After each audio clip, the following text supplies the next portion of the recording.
Bonjour et bienvenue dans ce flash de mi-journée du jeudi 8 février. En Vendée, sur l'année 2023, la plupart des indicateurs de la délinquance augmentent selon le dernier bilan de la préfecture. 4,4% de plus en moyenne, soit 22 913 faits recensés. Ça représente 963 faits de plus par rapport à 2022. Julie Morini nous dresse un état des lieux. Parmi les chiffres à retenir, parlons de l'augmentation la plus forte. Elle concerne les atteintes volontaires à l'intégrité physique. Il y a eu 5 253 faits en 2023. Cela représente une évolution de 11,8%. 40% de ces atteintes concernent des violences intrafamiliales, une augmentation de 13,22%. Un chiffre alarmant qui s'explique en partie par la libération de la parole. Cette libération de la parole amène plus d'affaires et qui se soldent par des élucidations, avec une augmentation aussi des affaires poursuivables en la matière, ce qui nous permet d'apporter ensuite des réponses au plus près des situations dans la filière de l'urgence, comparution immédiate, convocation par procès verbal avec un contrôle judiciaire et dans tous les dispositifs de protection dont on a pu parler, les ordonnances de protection, les téléphones grave danger ou les bracelets anti-rapprochement. Autre chiffre noir, la délinquance sur les routes. En Vendée, il y a eu 57 tués sur les routes l'année passée. C'est 11,76% de plus qu'en 2022. Et l'année 2024 commence mal. Rien qu'en janvier, 8 personnes ont déjà trouvé la mort sur les routes. Le préfet a donc décidé de mobiliser les forces du département pour comprendre ce fléau et faire de la prévention. Alors on va travailler dans tous les domaines, donc je vais mobiliser l'ensemble des acteurs la semaine prochaine, donc les auto-écoles, nos inspecteurs de sécurité routière, les collectivités locales, même si la voirie ici est très très correcte, peut-être d'ailleurs c'est parce qu'il y a trop de routes en bon état et qu'elles peuvent inciter à la vitesse.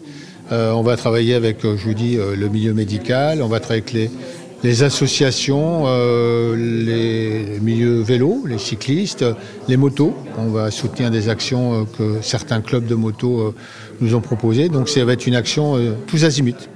Le trafic de stupéfiants, lui, est en hausse de 16,41%.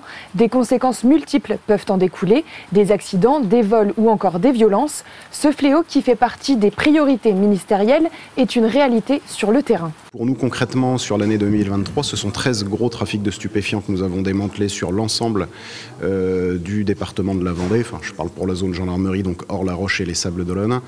Ce qui est un chiffre qui n'est pas neutre, et de même que les usages de stupéfiants ont été encore plus réprimés, puisqu'on en est à plus de 750 sur l'année, ce qui est une hausse de plus de 200 par rapport à l'année 2022.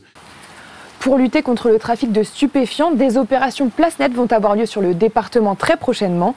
Des renforts nationaux seront envoyés sur une zone bien définie pour effectuer des contrôles pendant plusieurs jours. Merci Julie Morini.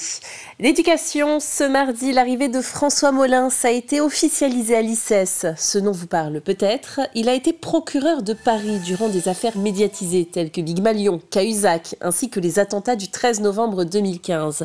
Il interviendra en tant que professeur associé pour un cours droit et attentat.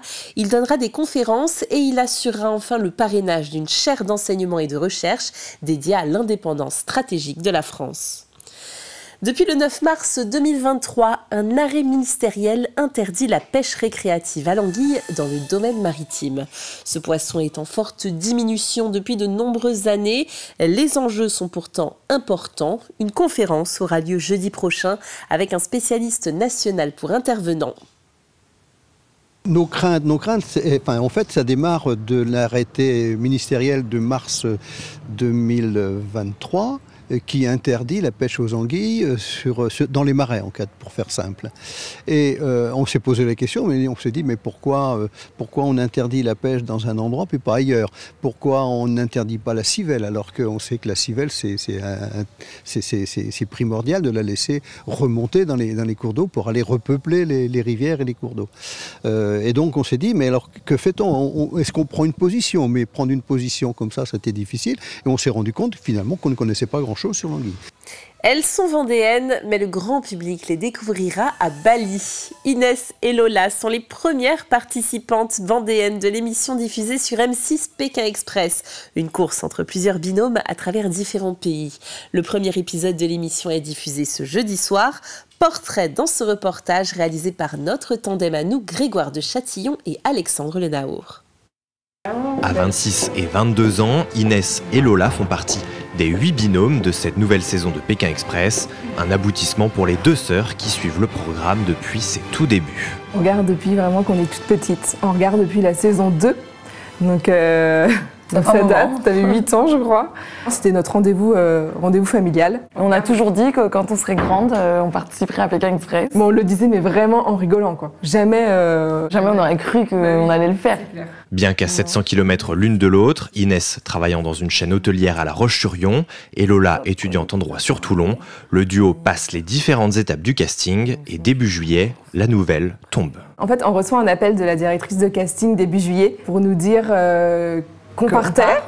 On part fin août et on est début juillet, donc dans un mois et demi, on prend l'avion. Toutes les deux nées au Vietnam et adoptées dans la même famille, à Némy, mais à 4 en intervalle, Inès et Lola ne savent pas encore que leur pays d'origine est la destination finale de cette saison de Pékin Express. On connaissait pas du tout où on allait. Oui, on pensait partir en Afrique. On avait juste une liste indicative des vêtements à emmener. On a du sport, certes, parce qu'il faut porter le sac à dos toute la journée, courir avec. Moi, c'est ce qui a été le plus dur, franchement, je pense. Après, il faut savoir quand même se débrouiller en anglais ou en espagnol, plus ou moins, où l'aventure se déroule. Le mental. Et après, il y a aussi quand même un facteur chance sur l'autostop. Sur l'autostop, on est sur un facteur chance qui est énorme. Objectif, rallier le pays du dragon, mais avant cela, l'aventure commence en Indonésie. On arrive à Bali, on avait les yeux bandés. Donc en fait, on savait pas encore qu'on était à Bali finalement. On est excité, mais on est à la fois aussi stressé. Puis on est fatigué, on sort de l'avion, on a les pieds gonflés. Une fois que Stéphane nous dit c'est parti, finalement tout ce stress s'envole. Et ça se transforme en adrénaline. Et l'aventure commence quoi. C'est ça, on y est quoi. Et pour suivre les premiers pas d'Inès et Lola, l'aventure commence dès ce jeudi soir sur M6.